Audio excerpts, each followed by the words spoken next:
Welcome to the Female VC Lab podcast and Happy New Year. Welcome 2023. I have Ashley here. Ashley, in one line, give me your name, your title, and the name of your fund. Thank you for having me. Ashley Aydin. I'm a principal at VamosVentures, and we're focused on investing at the earliest stages in all diverse founding teams and impact-oriented companies. Wonderful. What inspired you to become a venture capitalist? A lot of different things. Growing up, my father immigrated at an early age from Turkey. My mom Oh, wow. is a Puerto Rican girl from Brooklyn, and she was part of a very big family. And so didn't really have an idea of what this venture capital startup space was, other than the gears starting to go in motion when my dad sat me down and said, "You're going to learn business by watching CNBC." And there was this show called The Big Idea with Donnie Deutsch at the time. Oh, yeah. Right before I went. Yeah, The Big Idea. Great show. I don't know why. That was a good show. It was the earliest innings of what entrepreneurship was on TV. Yes. But I started listening to all these stories and I was like, wow, that could be me one day, or at least I could be in that space. And so that's when I started going more into this American dream and building and the creativity around it. So much so that when I was at Brown University, where I went to undergrad, I started getting involved in like the entrepreneurship program stuff, and the Warby Parkers of the world were just starting out and they were from Brown and the founders were from Brown. And again, I just always had this curiosity. And then unfortunately, because I'm first generation college student, I then went to sell my soul into the finance world, just to at least get a baseline understanding. But again, it's all good. You're at Brown, so it kind of makes sense. Yeah, that startup mentality though always was in the back of my mind. And actually, after I joined Morgan Stanley, about 2 years there, I said to myself, let me go join a YC backed startup. At least I have a real in and view into what being at an early stage startup is. And so I did everything there, from like sales to marketing. You could do everything in a very early startup. You Pick out the trash, answer the phone, pick out the trash, get the coffee, order the parts, order the parts, make sure the software is running. Exactly. Make sure make sure everything's running, the teams are happy, it's all hands on deck. That was my real and so I was like, wow, this is really cool. It was a complete change from the institutional corporate structure of a Morgan Stanley. And then right before business school, I did a few different roles where consumer meets technology after I was at that startup. And when I was at business school at MIT Sloan, I started getting more thoughtful about what I wanted to do next. And a lot of the demographics and demographic trends and investing trends in the venture capital space just struck me. Less than 2% of funding goes to Black and Brown founders. Very similar stats for women founders. I think 11% of the VC space, they identify as women, and partners less. And so I was like, there's a huge gap. There's a lot of different gaps. There are many gaps. And still in 2023, many gaps. Yes, especially in 2023. 100%. And I started thinking, and I was like, how can I leverage my background, that's finance operations at a startup, consumer meets technology, to start investing in and being more intentional in diversity-led startups and more impact-oriented companies. And so I worked at a few different funds, but when I was graduating, luckily VamosVentures, the current fund that I'm at, was hiring because it just closed on its fund one, that's $50 million, and met Marcos Gonzalez, the founder. Yes, I met Marco. Yeah, he's a wonderful person. Awesome. Wonderful, intentional, missional. We're Twitter friends as well. Me and Marcos are Twitter friends as well. I hope it's exciting. He's great in person. Twitter is very interesting. It is. It's an interesting. I have a few Twitter friends, but I've met them in person. They're like way better in person. Not to say anything wrong with you on Twitter, but like you're just more engaging. Yes. You still only can say so much on Twitter, right? 100%. I think you really find out who a person is in person, right? You're like, is all the Twitter hype worth it, or is this person the same in person? No, Marcos absolutely seems consistent across like Twitter and himself. Absolutely. But I was just struck by what he was trying to build at Vamos. 60% Latinos account for 60% of US population growth. And that trend is continuing. They're 30% more entrepreneurial than other groups. We're going to have a lot of consumer spending power. And it's not just Latinos, it's all diverse in the United States. And so VamosVentures was created on that. And that's our mission, is to invest in great diverse founding teams across future of work, fintech, sustainability, and health and wellness. And just again, being Puerto Rican, Turkish girl, first-gen college student, I want to invest back in my community, right? Because there's not enough dollars going into it. So anyway, that's the story of how I got into VamosVentures, and happy to get more into Vamos's mission. That leads to the next question. What is your investment thesis and kind of the motivation behind the thesis? You talked a little bit about the motivation, but what is the thesis? And can you expand a little bit more about the motivation of the thesis? Absolutely. Very impact oriented. And that means a few different things. Diversity is number one. We invest in the builders and innovators of tomorrow, and our mandate is diverse founding teams. There's a bunch of studies that say if you invest or companies that are led by diverse founding teams just outperform. That's what it says. Those are my statistics for my fund as well. 100%. all outperform. Outperform On the women's side and on the diverse side. Absolutely. It's not only diverse, it's women as well. It's women as well, and a lot more work to do there. And on that note too, equity. And so wealth, equity, and agency, in that there's so much power in funding these founders that then go on to build, hopefully unicorn companies, and that wealth generation and that just gets hopefully funneled back into the community, and that access to funding and growth facilitates social mobility and job creation. That's very big for the fund. And then I think that's very important.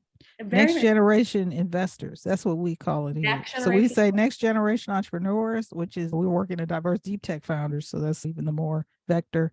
Then we go next generation investors. When they become unicorns, we want them to invest back. And then the next generation workforce, right? Because we're talking about future work and sustainability. These are kind of the next set of jobs and things people need to be trained for. Absolutely. And you make a great point in that 90% of our portfolio is early stage, 10% is later stage. So we're hoping that 10% allocation, that these founders that are multiple times founders that have raised rounds and rounds of financing, that they can actually mentor and be value add to our early stage founders and all the dark of what it means to be a founder. It's not all glamorous. And absolutely not. They pay it forward in that way. No, that's great. That's wonderful. Yeah. And then part of it too is community. It's creating a diverse line of, to your point, like philanthropists and people who give back and angel investors, role models for future generations. And that we're all in this together. And I mentioned the pay it forward phrase. It's true. Whether you're an investor or a founder, if you see yourself in someone, you're very likely to give that person a shot. And we just need more people in the founding seat, in the capital allocator seat that have that. Yes. 100% true. That's VamosVentures' mission. And then in terms of sector focuses, ability, future of work, fintech, and health and wellness. I cover a lot of health and wellness and fintech. Okay, that's great. What are you currently learning or listening to or reading what is a recommendation for 2023? Yeah, absolutely. Oh, there's a change up on the question. Very excited about the healthcare space and all the opportunity in it. We're very much, and I read a lot of healthcare material, I see a lot of companies, and some things I want to highlight as it relates to our mission thesis in that space as well is chronic condition very much needs an increased focus on underserved and overlooked populations. And Latinos in particular are 2 times more likely, right, to develop diabetes. One in 2 are likely to develop diabetes over the course of their life. 50%. Yeah. Wow. And that's crazy. Diet, that's on, there's a bunch. It doesn't matter. If it's 1 in 2, that's like half. So, it's a lot. That's crazy.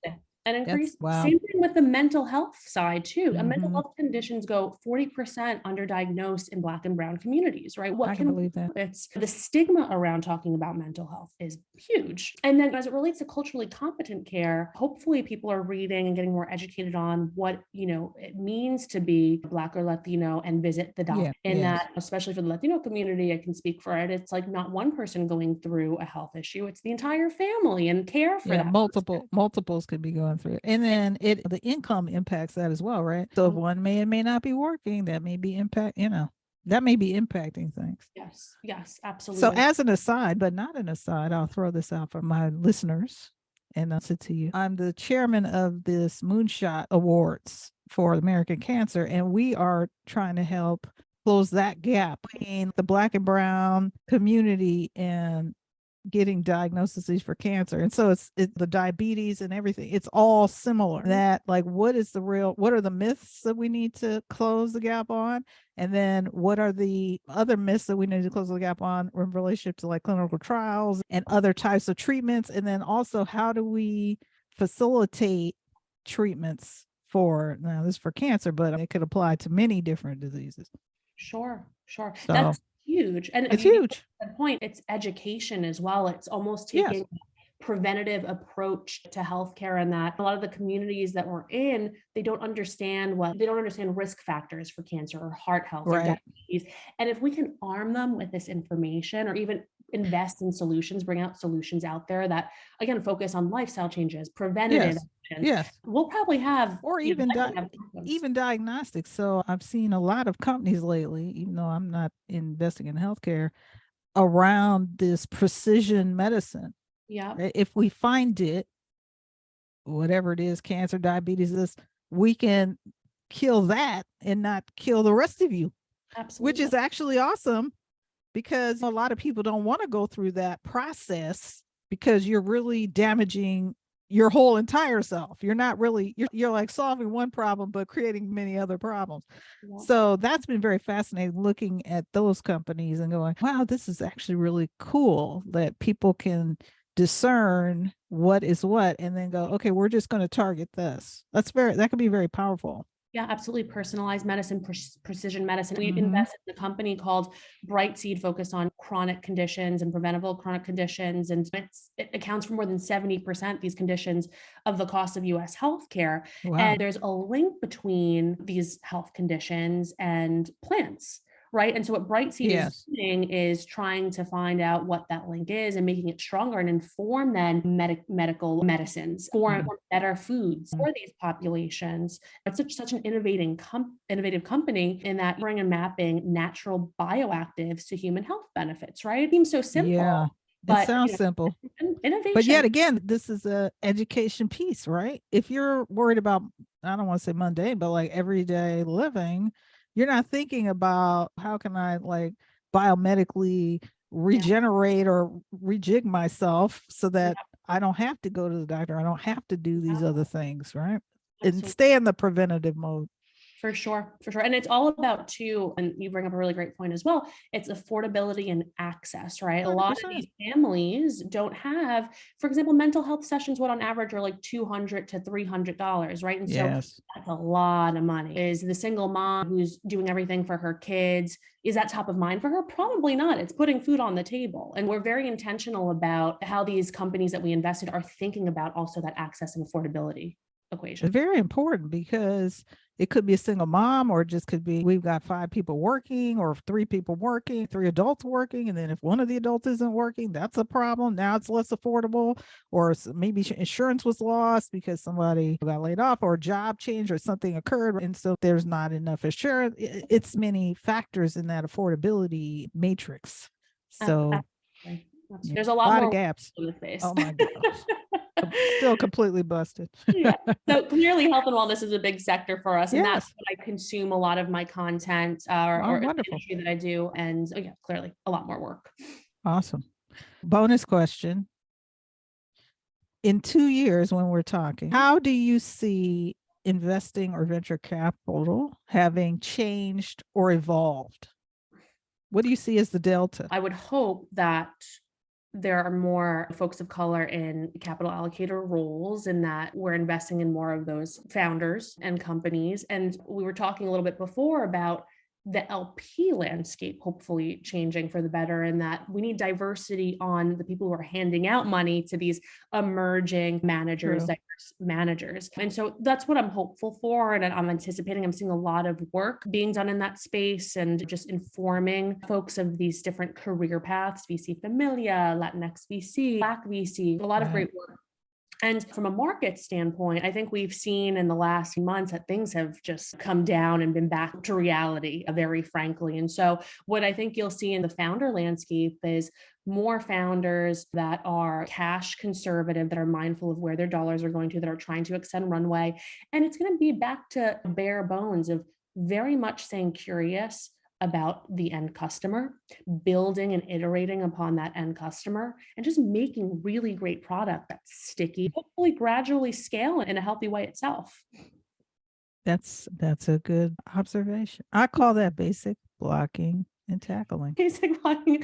Listen, that's, I would say blocking and tackling, right? Like you find your product market fit, you get your customers, you generate your revenue, you grow it, right? So that's running a business, right? You scale your revenues, you scale your business. That's basic. It's a wonderful blocking and tackling. It's back Yes. to bare bones. I Yes. read somewhere, and I loved I forgot what person said this, but I think it was he mentioned that in the last 18 months, the founders that successfully, or like in the last 2 years, the founders that successfully raised were just really good storytellers. It could be pre-product, Yes. pre-revenue, raise Yes. millions of dollars just on the story. But now the money's going to, and the companies are really going to win, that are led by founders who are just really good at business and business skills and business strategy and building products. So we'll see. We'll see. That seems to work with most. If you look at the companies that survived out of the, I don't know which bubble, like there's been multiples, but let's say when the Amazons or even the YouTubes came around, that was like prior to the banking, right? The YouTubes, the Twitters, even though YouTube finally got some revenues. But if you think about those companies and how they were built a little bit differently than some, and so it does ebb and flow, right? Sometimes there's irrational exuberance and it swings all the way back to the other side. We need a healthy medium for this space. There's a lot of interesting personalities. You mentioned Twitter before. We know who purchased Twitter, but we know who sold Twitter as well. Oh boy. That's all I'm going to say there. We'll leave that for another conversation. We'll leave that for another conversation. But it also brings up a great point about now that we're in this type of environment, we're even more mindful and about the mission aligned with our founders and who we invest in. Do we see the same future as these founders? Is there chemistry? That alignment is so important to us, and like doing good in their respective industries and disrupting it for the better. Alignment is critical. Absolutely critical. It's number one, if I can't say. It's up there. So how do people contact? You can find me on any medium. I'm active on LinkedIn. Email's perfectly fine. Ashley@VamosVentures.com.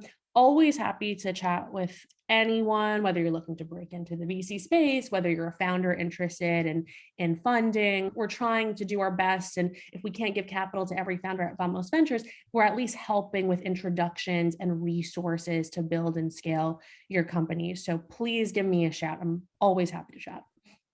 All right. Well, thank you so much, Ashley Aydin. Yes.